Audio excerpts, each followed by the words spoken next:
So I watched a video on Sonetta TV with Gorilla Hebrew, with Daniela and Zion Lex. And he asked them all 6 questions, and they all answered them differently. Gorilla Hebrew gave scriptures of Genesis and the trees of the garden being nations, being people. And the snake being a representation. Daniela gave a representation of the snake being a serpent or a devious person.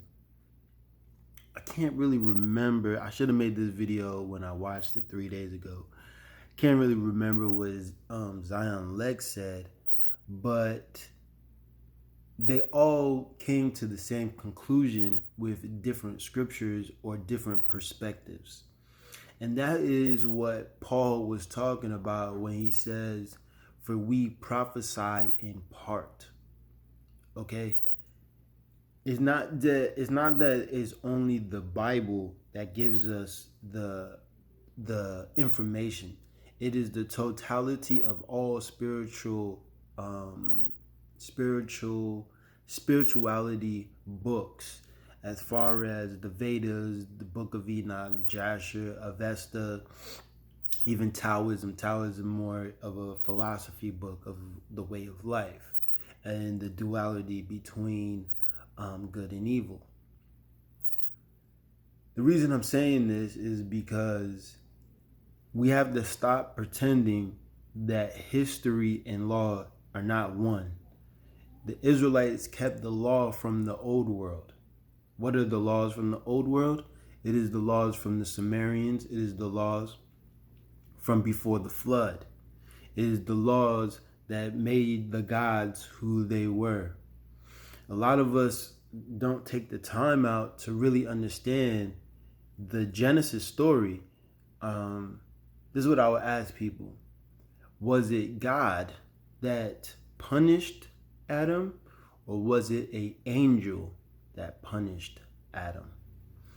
See, when you read the book of Enoch, which if anybody follows my Facebook page, I tell you in there, Enoch, there's a book of Noah.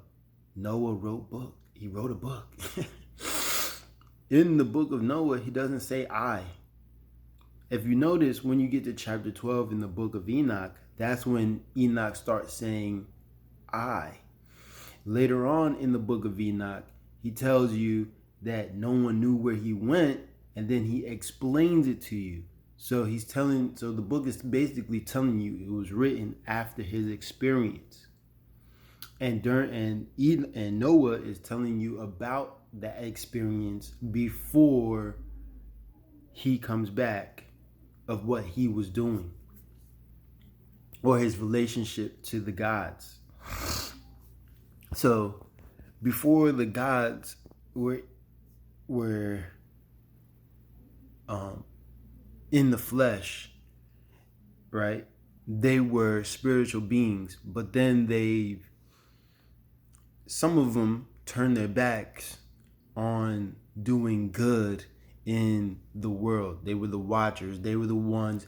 It's like if you look at Israel, they're supposed to be the lawgivers, the people of peace, the people of the Most High, the people that all nations can go to for guidance and connection to the Most High. That's what the watchers were supposed to be. We lose understanding when we take the philosophy out of life. Every word is not going to be the same, right? Like watcher and servant. You know what I'm saying? Watcher and servant, or seer. These are all three the same thing. Like, or angel and God. Angel is a messenger. God is just a title of someone that is able to impose their will in this realm of material. So the reason I brought those three brothers up is because you're able to see their description of of Genesis, of Jonah, of the different things that he asked, the 6 things. And in the totality, you can see that our perspectives shape the way that we perceive the world. Now, if you could go and you can see that Adam was part of a nation already in Genesis, and you can go back to Genesis chapter 1 and you can see that there were other people, like there was angels, and even there's this guy, I might put it on my Facebook later, that actually retranslated the very first verse to say that the Father created the angels first, then he created this realm of of material. So there is so much into. Also, when you get into the Quran, the Circle 7, the Quran with a K, not the Q, by Noble Drew Ali, or the 101 by Noble Drew Ali, he tells you that the angels are men. See, we have to put all the books back together. Tell you the earth shall help the woman. Who is the woman? The nation of Israel. Who is the nation of Israel? The nation of Israel is the gods wrapped in flesh. So, it's about really understanding what we're dealing with here and what they've been trying to keep secret from us. When you read in the book of Enoch, it talks about the 10,000 years. If you watch Glass and any of their mythology or mythical movies that they put out, they always reference this 10,000 years. So if you don't want to know, you don't want to know. But if you're a knowledge seeker and you want to get closer to the Most High, it's about putting away your fear.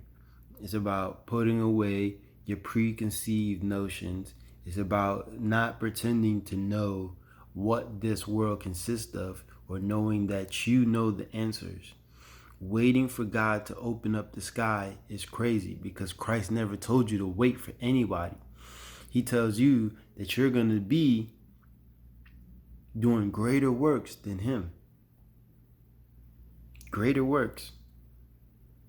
Let's live off of that instead. Peace.